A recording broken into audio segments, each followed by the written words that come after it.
Isang Pinoy, huli sa Japan dahil sa pagnanakaw ng nagkakahalaga ng mahigit kumulang 5 million yen or 1.6 million pesos.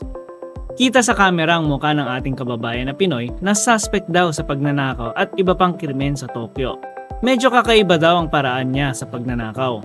Last year, December 30, may nakakita sa kababayan natin na nagmamasid-masid sa first floor balcony ng apartment building sa Shinjuku, Tokyo. Nang bigla niya inakyat ang tubo papunta sa second floor. Ngunit nang may lumabas na tao, bigla siyang umakyat sa third floor at pinasok niya ang bahay na hindi nakalock. Pinaghihinalaang siya daw ang tumangay ng mahigit 3 million yen na cash sa loob ng kwarto ng biktima at may mga mamahaling bagay din tulad ng relo at bag na nagkakahalaga ng 2.4 million yen.